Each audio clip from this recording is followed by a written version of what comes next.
What's up, guys? Rob Kuhn here. We're going to look at a hand between Mr. Beast and Phil Hellmuth in one of the greatest streams in poker history. The action starts at 100-200 with a 200 big blind ante.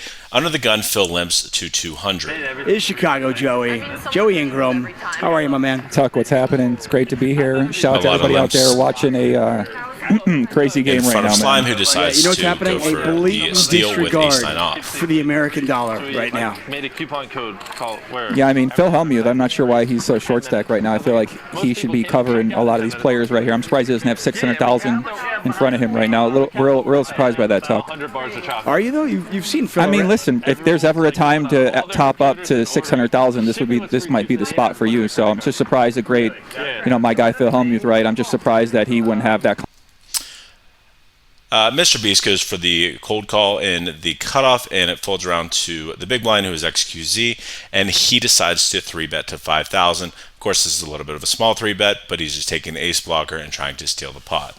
Confidence in himself to go in deeper here. Maybe he thinks he's got that big advantage with that 50K stack, but just, I don't know, you got Mr. Beast with 150 in front of him, so. $3 million retail, like 450 in inventory. The what? I just told the story like 3 times. He lost a shit ton of money by tweeting out, "I'm going to give people free chocolate who like this tweet." Oh, yeah. Everyone calls the 3-bet, and we're off to the flop with 25,000 in the middle. Interesting. King high flop, not the flop Phil was looking for with nines. I dropped $100 into the devil. It's extra size. I can't believe Looks like Alexander Botez is absolutely crushing it right now. Love to see that. Alex is, one of my favorite players to kind of come into poker over this past year. Yeah, you dubbed her at the beginning of the show. You said, queen of chess, but possibly the queen of poker going forward, and she's up at $500,000. I mean, listen, anytime you win 500,000, you're thinking about playing more poker. So I'm pretty sure Alex is going to be sending out more messages to people about getting in some more games now. Bro, no, they're fine. As long as you don't look at them. As long as you don't look at your cards the rest of his hand, or I can see them. We still don't know Mr. Beast's hand, which we'll find out here in a little bit. Well, you're right. 10,000. He decides to I bet don't know what roughly Mr. half Beast pot. has, but based on what everybody else has, likely he's got the best hand here. X, you're in an all-in or fold situation. Now here's where the first mistake happens. Pocket nines on a king queen 10 board is just a very, very bad hand. It has very bad reverse implied odds. If you hit the jack, another player can have an ace, and you also have multiple players behind, so this makes for a very, very easy fold. I have no clue why Phil Hellmuth is calling here. It makes 0 sense.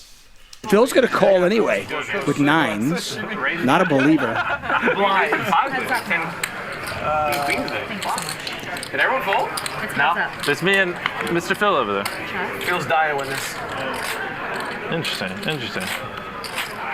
We'll run it. Actually, I'll check. Check around. Who's got it here, Joey? What's your read? Mr. Beast has a 10. 10? A 10, yeah. He has probably something good, and he wants me to bet, but I kind of want him to bet as well, so it's fine. We have a lot of speech play from Mr. Beast, including the, kind of acting like he was going to bet the turn and then going for the check. This is all kind of an interesting dynamic that Phil is probably weighing his options. And it just becomes a very interesting spot when a player does this.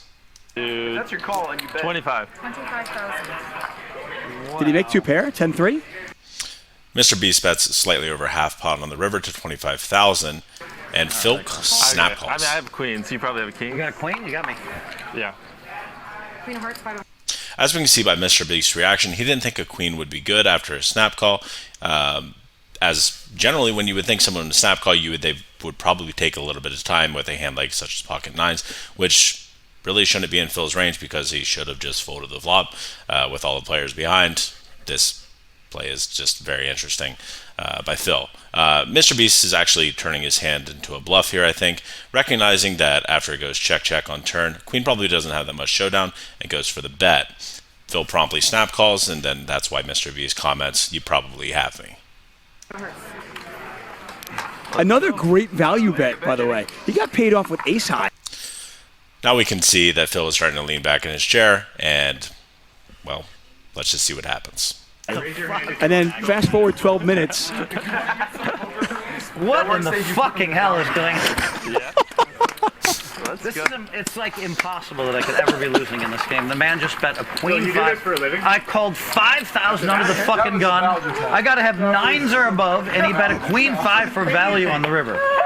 I just have never seen such a bad play. And then he said, "You win," because he never can win with it. He was a really good hand. He wants me to bet, but I. No, I was saying that because I wanted to fold. I thought I was dead. Of course you thought you were dead. So Mr. Beast confirms that he thought he actually had the worst hand and was kind of playing some mind games. This is actually pretty cool to see. Recreational player. Mr. Beast does play poker, but he's not a professional by any means. Actually understand that the second pair was not good in this situation. They're bluffing off their fucking money to me. And oh my god, this is so weird. 25K was a perfect bet size. This is your. No, he was trying. He's like worst calls of all time. Top 10 worst calls of all time. Coming in at number 3 is Phil Hellmuth.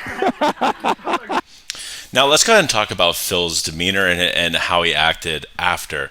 Now, of course, Phil Hellmuth, being the poker brat, decides to do his little rants. Now, this is such poor form. Not only are you at a table full of recreationals and big time streamers, this is the most viewed stream in poker history. I think concurrently it had something like 150,000 viewers, and overall, being the only true professional at the table, having this kind of quote unquote blow up at the table between people is just an awful look, both on Phil Hellmuth and both for the sport of poker. So if you're in Phil Hellmuth's shoes, take the beat, kind of be a man about it and say, nice hand, move on. Having this kind of poor form is just a really, really bad look. I hope you guys enjoy this video. There'll be many more to come.